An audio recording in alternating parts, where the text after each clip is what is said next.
네, 안녕하세요. 감정평가사가 되지 안평가사입니다. 자, 이번 시간에는 34회 우리 3년차로 합격하신 김희진 평가사님의 귀한 경험을 듣고 있습니다. 네, 이번 시간에는 법규 공부 방법 얘기를 좀 해보도록 하겠습니다. 평가사님 법규 이번에 몇 점 나오셨죠? 이번에는 60.5점으로 합격하게 되었습니다. 미리 조금 말씀드리면은 이제 김희진 평가사님께서는 이제 일반적인 3년차랑은 다르게 요 시험 보고서 발표 나기 전까지 저희 랜드잇에서 법규 문제집 만드는 작업을 같이 하다 보니까 사실상 남들이랑 다르게 3개월 동안 법규 공부를 하루 종일 이렇게 한 그런 경우여서 일반적인 분들에게 도움이 될 만한 얘기는 적을 수 있고, 그래서 이제 법규 공부에 대한 좀 포인트적인 얘기로만 좀 간단하게 영상을 한번 찍어 보도록 하겠습니다. 2년차 때는 몇 점 나오셨죠? 저 2년차 때는 56점 득점했습니다. 2년차 때 56점이었고 3년차 때 60.5. 네. 2년차 때랑 3년차 때는 공부 방법이 뭐가 달랐어요? 일단 2년차 때는 그냥 평범하게, 그러니까 서브를 외우자 위주의 공부만 했었어서 평범한 점수가 나오지 않았나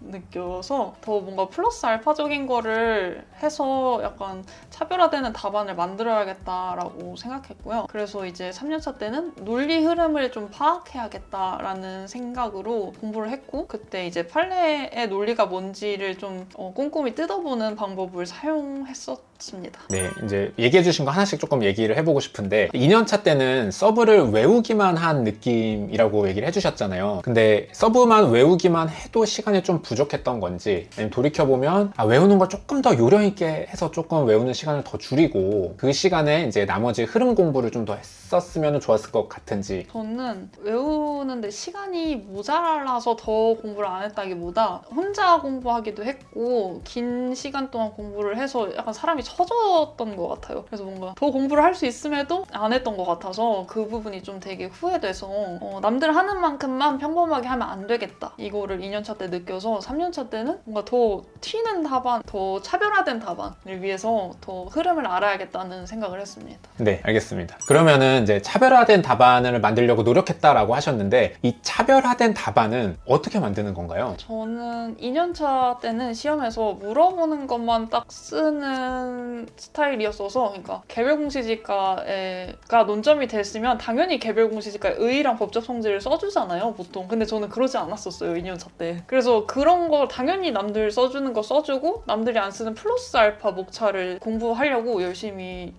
그 서브를 추가했었던 것 같아요. 그리고 추가적으로 이제 판례를 더 꼼꼼히 공부를 했는데요. 판례가 뭐 긍정설을 택한다, 부정설을 택한다 이렇게 두루뭉술하게 쓰는 게 아니라 판례는 이러이러한 점 때문에 뭐 긍정설을 택한다 이런 식으로 쓰기 위해 노력을 했고, 또 판례는 여러 가지 근거를 대요. 근데 그 중에서 키워드로 판례는 이런 견해를 택한다고 쓰고 나머지 논거를 내 의견인 것처럼 검토해서 판례의 문구를 따와서 쓰는 연습을 좀 많이 했어요. 그래서 이제 나도 고민을 많이 한 사람처럼, 법적으로 고민을 많이 한 사람처럼 보이기 위해서 좀 노력을 많이 했습니다. 판례의 논거들도 되게 풍부하게 네. 공부를 했다. 그럼 판례 공부할 때 번호까지 외우고 그랬나요? 판례 번호는 좀 외우기 힘들어서 번호를 외우기보다 판례 논리 흐름을 알고 판례가 말하는 키워드를 외우려고 많이 노력을 했습니다. 알겠습니다. 이렇게 해서 판례 공부도 좀 꼼꼼하게 했다는 얘기를 해주셨고, 그리고 이제 조금 더 그 전에 우리 차별화된 답안지 얘기를 조금 더 해보면요. 이 차별화된 답안지라는 게 어떻게 보면은 이제 플러스 알파라고 했는데, 그 플러스 알파인지 엉뚱한 걸 쓰고 있는 건지 사실 그 선이 좀 모호할 수도 있다고 생각하거든요. 뭔가 평가사님만의 기준이 있었나요?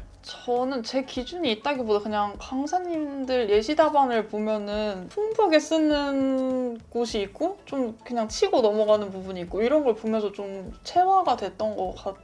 그래서 예를 들어 분리이론, 경계이론은 그냥 이렇게 잠깐 언급만 해주고 넘어가면 되는데 그걸 굉장히 길게 쓰는 분도 제가 봐서 그런 걸 되게 지양해야 되지 않을까 생각을 합니다. 그 기준은 강사님들 예시 답안을 보면서. 네, 좀 그렇게 체화를 했던 것 같아요. 네, 알겠습니다. 이 플러스 알파라는 거 쓸 때 예를 들어서 뭐 아까 얘기한 것처럼 개별 공시지가 뭐 불복을 물어봤어요. 네. 그래서 이거 일단 답은 썼어. 그 다음에 플러스 알파를 추가해야 되잖아요. 플러스 알파를 쓸만한 게 되게 많잖아요. 네. 개별 공시지가 우리 배우는 내용이 많으니까. 네. 그 중에서 뭐를 쓰고 뭐 뭐를 안 쓰는지 아니면 그냥 일단 다 때려 박자인지. 일단 다 때려박자가 제 3년차의 목표였습니다. 그래서 저는 일단 양을 엄청 늘리려고 노력을 했고 GS에서 항상 20페이지 정도씩은 썼었어서 근데 이번 시험에서는 한 18페이지 정도 썼었는데 그러니까 항상 그렇게 많이 쓰려는 노력을 하다 보니까 시험에서도 그렇게 많이 쓸 수 있었던 것 같아서 일단 다 때려박자 그렇게 공부했습니다. 네, 일단은 이제 오해하면 안 될 거는 기본적인 거는 충분히 다 써주고. 네, 근데 기본적인 게 물론 더 중요하니까 그거를 충분히 쓰고 남는 시간에 이제 플러스 알파를 써줘야 된다. 이게 균형을 유지하는 게 되게 중요한 것 같습니다. 알겠습니다. 그리고 또 궁금한 게 이제 3년 차쯤 되면은 이제 어떤 공부 범위, 막 어느 강사님까지 봐야 할지에 대해서도 또 좀 고민을 하게 되는데 어떠셨어요? 저는 모든 강사님을 가져가려고 강사님의 GS를 가져가려고 노력했는데 근데 이거는 스터디원이 많이 도와줘서 가능했던 것 같아요. 그러니까 수업을 다 들을 수 없으니까 다른 강사님 스터디를 듣는 분이 와서 이런 논점이 있더라 이렇게 소개해주는 정도만 저는 가져갔는데 그게 생각보다 예상과 다르게 시험에 나와서 그 판례가 굉장히 좋은 스터디원을 뒀다. 아, 예상과 다르게 들을 때는 그런 게 나오겠냐라고 했는데 나오네? 네, 이게 어떻게 나오냐 시험에 이랬는데 그게 너무 딱 나와줘가지고 시험 끝나고 딱 나왔는데 와 그거 나오지 않았냐고 거봐라 이래서 고맙다고 너 덕분에 합격할 것 같다고 이렇게 얘기한 게 떠오르네요. 범위는 어쨌든 다 챙기려고 네, 노력했다. 맞아요. 네, 이런 거 안 나올 것 같아도 맞아요. 안 나온다는 판단을 스스로 하려고 하지 마시고 그냥 강사님이 던져주는 거 그냥 읽기라도 하면은 그 읽은 기억으로 목차를 짜낼 수 있으니까 아예 모르는 사람이랑 한 번이라도 들었던 사람이랑은 이제 출발점이 다르니까 여러 강사님 보는 걸 추천드립니다. 볼 때는 아까 얘기한 것처럼 개별 스터디원들이 좀 다른 강사님 걸 듣고 딱 그거를 다 흡수하는 게 가장 좋겠네요. 가장 좋죠. 근데 사실 그게 안 되면 그냥 자료라도 구해서 한 번씩 보시는 게 어떨까 싶네요. 네, 알겠습니다. 그리고 또 방금 말씀하신 것처럼 평가사님 3년차 때는 개별 스터디를 중점으로 공부를 하셨잖아요. 네. 법규는 어떤 식으로 활용을 하셨어요? 법규는 기출문제 위주로 같이 받고 기출문제를 보면서는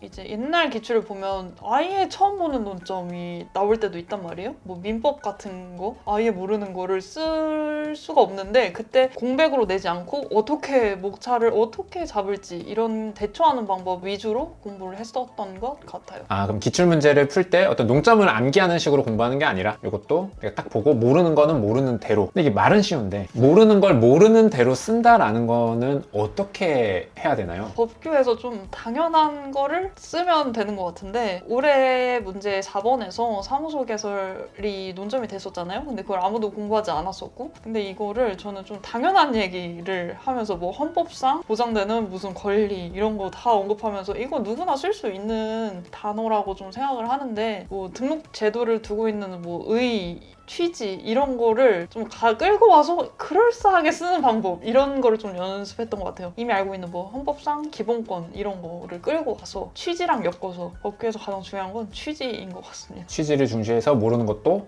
어떻게든 네. 내가 여기서 조금 봤던 거, 네. 여기서 조금 외웠던 거 다 끌어다가 네. 그래서 여러 강사님을 보는 게 중요한 게 뭐 이렇게도 쓸 수 있고 이렇게도 쓸 수 있구나. 그걸 다 하나하나 외우라는 의미가 아니라 이런 논리 흐름이구나 정도만 돼도 좀 아는 척을 할 수 있어요. 좀 뇌가 말랑말랑해질 수 있죠. 네. 한 강사님 것만 보면 그냥 이렇게 띡 외워서 띡 네, 쓰는데 맞아요. 다양한 가능성들을 보다 보면 좀 더 넓게 사고할 수 있는 가능성이 있을 것 같습니다. 네, 그리고 이제 개별 스터디에서 기출 활용한 거 외에도 또 뭐 법규에서 중요하게 생각하시는 게 있었다면? 법규에서 제가 계속 판례를 강조하고 있긴 하지만 정말 판례만 쓰라는 의미는 아니거든요. 뭐 올해 문제 3번 같은 데에서는 전 물론 판례를 알고 있었지만 판례만 쓴 게 아니라 집행정지의 개관, 그러니까 의부터 요건을 하나하나 세세하게 다 써줬고요. 그 다음에 마지막에 포섭할 때 판례를 활용한 것 뿐이지 판례를 소개하는 게 아니에요. 그러니까 판례를 쓰기 앞서서 일반론을 확실하게 써주고 그 다음에 판례를 써주고 그 다음에 포섭을 해줬으면 좋을 것 같아요. 판례 쓸 때 판례만 쓰지 말아라. 네네네. 그리고 또 다른 이제 노하우가 있다면요? 고득점 받기 위해서는 이제 포섭이 제일 중요하다고 생각하는데요. 그 앞선 뭐 의의나 요건, 개관 이건 다 같이 외우는 거니까 다 같이 외워서 다 잘 쓰면 그 차별화된 답안이 될 수 없죠. 그래서 문제에서 약간 포섭하라고 주는 뉘앙스 이런 거를 잘 캐치해서 그걸 포섭에 녹여주면은 정말 답안지 퀄리티가 올라가는 것 같습니다. 야무지게 빼놓지 말고 해라. 네. 자, 그리고 아까 얘기해주신 것 중에 20페이지 정도 썼다라고 하시는데 그렇게 법규는 웬만하면 20페이지를 쓰려고 해야 될까요? 그 20페이지 쓰는 게 사실 중요한 거는 아니고요. 그 GS 문제를 풀다 보면 이미 사실 다 아는 논점이라서 시간이 좀 남을 것 같아서 이것저것 다 때려놓다 보니까 20페이지가 된 거고, 제가 실제 시험장에서는 다 아는 논점은 아니다 보니까 이제 아무리 이것저것 다 곁다리 껴넣어도 18페이지가 나왔었기 때문에, 그러니까 양이 중요한 게 아니라 그 플러스 알파 쓰는 연습하는 게 중요하다라고 말씀드릴 수 있을 것 같아요. 네, 알겠습니다. 자, 이렇게 해서 뭐 법규에서 중요하게 생각하시는 포인트를 조금 들어봤고요. 자, 그럼 마지막으로 이제 법규 공부하는 수험생분들한테 해주고 싶은 얘기가 있다면요? 저는 2년차 때 랜드잇을 들었었는데 사실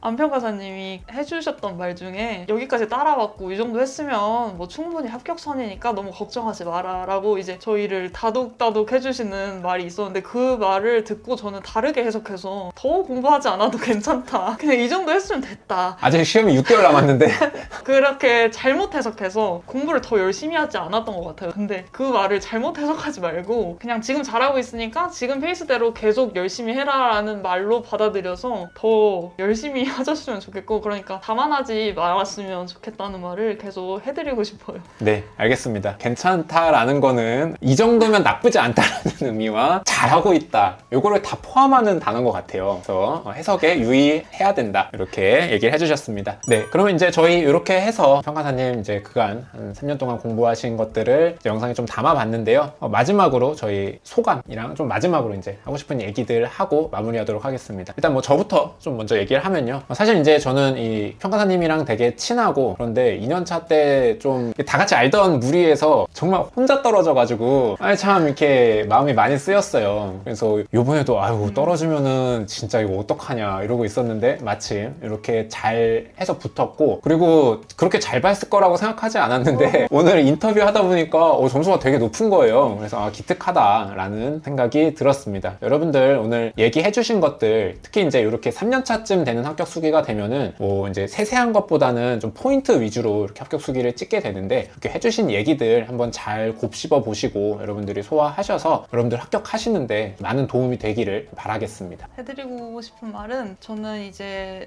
누구나 다 그렇겠지만 방대한 양의 공부를 하다 보면 계속 외워도 계속 까먹고 다시 외우고 이 과정이 계속 지속돼요, 몇 개월간. 근데 이 과정이 정말 괴로운데 그 괴로운 과정을 즐기셔야 된다는 말을 드리고 싶고, 그 과정에서 이제 공부가 잘 되는 날도 있고 안 되는 날도 있잖아요. 근데 잘 되는 날 사실 저는 기분이 더 좋지 않았어요. 공부가 잘 됐다는 거는 이미 알고 있는 내용을 한 번 더 본 거라서 사실 그날은 제가 발전한 날이 아니거든요. 그래서 공부가 안 된 날, 오히려 힘든 날, 그날이 오히려 제 점수가 오르고 제가 발전한 날이 되는 거니까 오히려 그런 날을 더 뜻깊게 생각해 주셨으면 좋을 것 같아요. 그래서 저는 공부를 할 때 항상 되새겼던 말이, 기분은 사라지지만 실력은 남는다. 그러니까 아무리 힘들고 지치고 괴로워도 계속 공부를 할 수 있었던 원동력이 그 말인 것 같고, 저처럼 열심히 공부를 하다 보면 3년 차에도 합격할 수 있지 않을까 생각합니다. 네, 여기까지 하도록 하겠습니다. 고생 많이 하셨습니다. 감사합니다.